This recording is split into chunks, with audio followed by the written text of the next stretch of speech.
Hey YouTube, Thrift Hunter here with this week's estate sale and garage sale finds. This week I did pretty well at community garage sale. There was a large community that was gated. They only do a sale usually like once a year, maybe twice a year. For some reason there wasn't as many people. I mean, there were still a ton of people, but not as many as usual, and the participation for this sale was actually pretty good for once. You know, not just one person selling on a street. It was like 5 or 6 people per street that had garage sales with lots of stuff. These were big houses, very expensive homes, and they had some nice quality stuff. And if I could buy bigger stuff, I would have at this kind of a sale, because the furniture was out of control. There was lots of nice furniture that was getting bought up for really cheap. Some, you know, nice chairs, nice armoires, nice bookcases, all kinds of stuff. But the collectibles were pretty good. Obviously things went quick because there was a lot of people out searching, but I ended up doing pretty well considering the past couple weeks has just been slow. So in between school and doing everything else, managed to get a few good finds, and I'm going to list some things probably this weekend and get some of that new stuff that I got in sold, and we'll show you what we found. I'm going to start with this purchase right here, which is my first attempt at buying a doll. I see them, I know that they can be worth money. I never really see any that are old, so you know, I'm only interested in buying like antique stuff, so I don't see very many old dolls. It's usually all the new, you know, mass-produced, you know, quote-unquote collectible stuff. And this one caught my eye because it was definitely way older than what I'm used to seeing. And I asked how much, and the guy said $100. And you know, that was just going to be way too much, and I knew that because the condition wasn't too great. Obviously there are some issues, so I was like, oh, this thing's old, really old, but there's no way I can pay that much money. I offered $60 because I said that was the best I could do. You know, I was willing to risk $60 because I figured if he's nothing, I can at least get my money back, hopefully. And they said no. They're like, no, we gotta have like 80. So I'm like, ah, well, whatever, you guys keep it because that's just too much money. He's got too many issues. And they're like, oh, well, you're gonna take it and put it on Antiques Roadshow or something. I'm like, I'm not taking it anywhere. I'm taking a total shot in the dark. I'm just trying to, you know, just pay what I think's fair for it. That's all. You guys don't have to take it. So I got in my car, pulled back around, they stopped me, and they're like, all right, we'll take $60. So I bought this for $60. It was total gamble, total shot in the dark, but it is nice quality. You can see the old hat. He's got the hair, the molded hair. This face is a composition face, which means it's like, it almost feels like plastic, but it's like an early form where they glued a bunch of dust and plaster type materials together, and then this is all hand painted. And he's got his little coat on, which the coat is really nice. He's got his undershirt and then another undershirt, and then he's got his little pair of shorts and his socks, which are dirty. But this type of stuff can be cleaned, like, you know, the stains and stuff. They can clean these clothes and make them look nicer, but his main problems were like over here on his thumb. It's kind of worn down, so he's just got a nub of a thumb. And same thing on this side, his hands are pretty chewed up.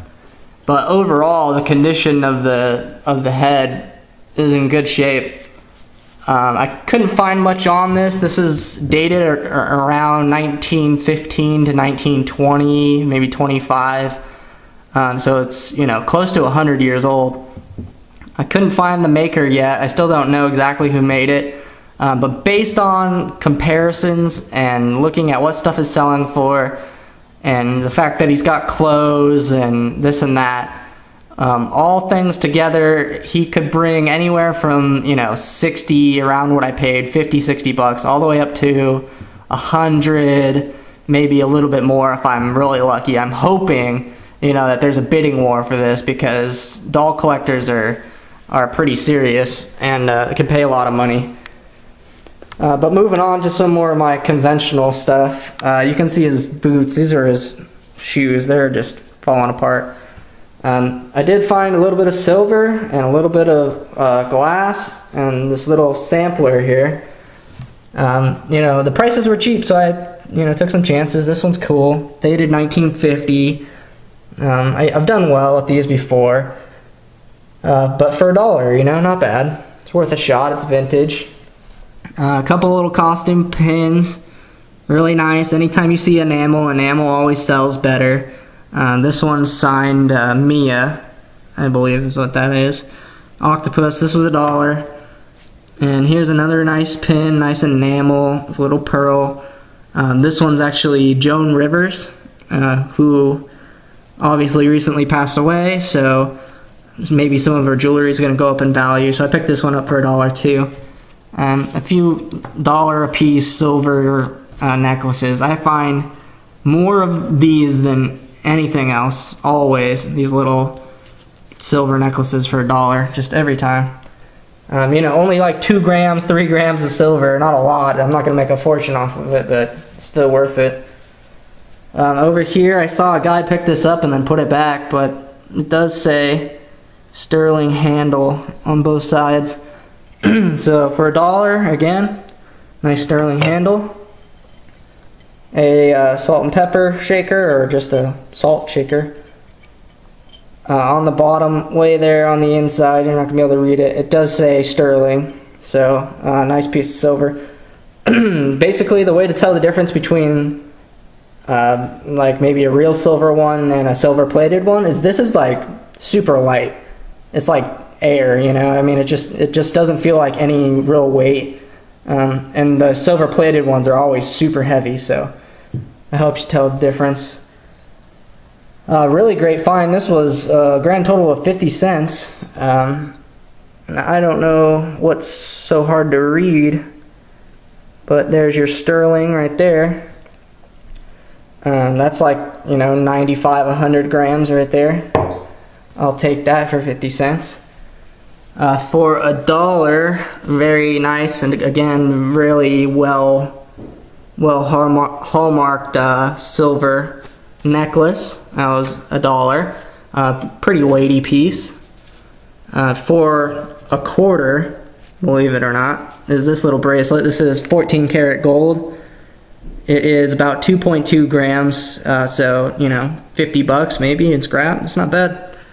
I picked up this ring. Does have a nice mark in there. That's a good one to always see. Tiffany & Co.